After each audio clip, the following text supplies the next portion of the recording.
पण आम्ही गेल्या महिन्यात जो फोटो पाहिला Instagramवर त्या व्यक्तीबद्दल ह्याने तुला कधी सांगितलं?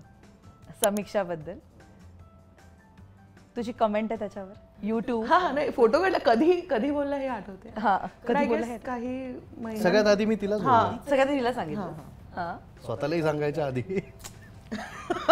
एवढं म्हणजे हां म्हणजे त्याने अगोदर पहिलं मला सांगितलेलं आणि मी खूप खुश होते कारण का तो मला खुश दिसत होता खूप. सो मी म्हटलं वा आता मला भेटायचंय असं म्हणून. भेटलीस? हो हो भेटली. कशी होती पहिली भेट? पहिलं कधी भेटलो आपण? बरं हे सगळे प्रश्न मी त्याला विचारले हवेत पण मी तुला विचारते कारण तू मला जेन्युइन उत्तर देशील हा आता मला कळून चुकलं काय हे मला कळलं. मस्त होती पहिली भेट ऍक्च्युली. आणि म्हणजे आधीच्या सगळ्या मुलींच्या वेळी तू याला जे सांगितलं होतंस ते आता नाही सांगितलंस ना? नाही तसं नाही सांगितलं. Go ahead. हां कारण का मला त्याच्या चेहऱ्यावरचा आनंद दिसला आणि मला तिकडेच कळलं की का वेडिंग बेल्स कधी आहेत मिस टक्केन?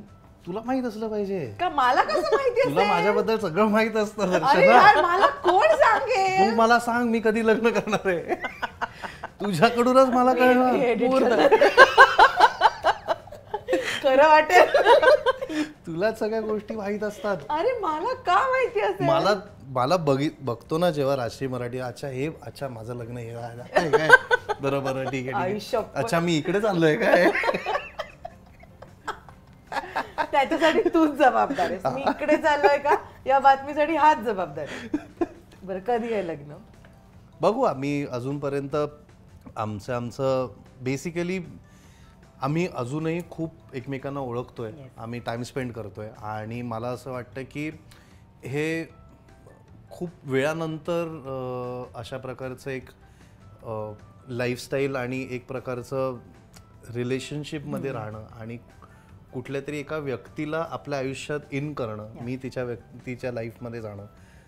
आम्ही जरीही एका काय त्याला म्हणतात एका इंडस्ट्री किंवा एंटरटेनमेंट इंडस्ट्रीचा भाग असलो तरी मीडियम्स वेगवेगळे आहेत.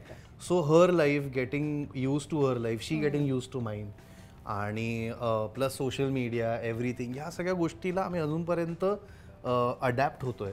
आम्ही एकमेकांना समजतोय आणि we are spending a lot of time together समजायला. आणि लग्न आणि ह्या सगळ्या गोष्टी हे होतच राहणार. ते होणारच आहे. ते कधी होणार काय होणार हे अजून आम्ही आमच्यामध्ये खूप फिगर आउट करतोय गोष्टी.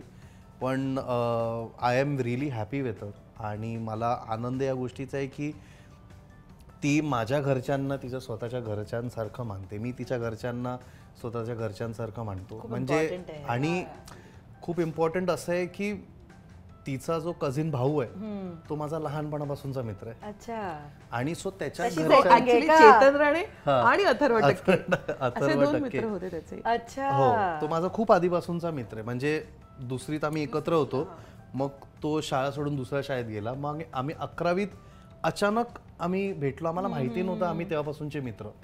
सो तसं मी त्याच्या घरच्यांना सगळ्यांना ओळखतो. मला त्याच्या घरचे सगळे फॅमिली सारखेच आहेत. सो मला हिच्या फॅमिली बरोबर पण आणि एक्सटेंडेड फॅमिली बरोबर पण रुळायला वगैरे असा प्रॉब्लेम नाही झाला. आणि शी ऑल्सो हॅज मेड एफर्ट्स की ती माझ्यापेक्षा जास्त आईशी ती बोलते. हिला मेसेज करते किंवा प्रवीण बरोबर माझ्या मित्रांबरोबर. मी जर कनेक्टेड नसलो पण ती कनेक्टेड आहे. So she is making her efforts I am making my efforts आणि इट इज खूप चांगलं रिलेशनशिप चालू आहे असं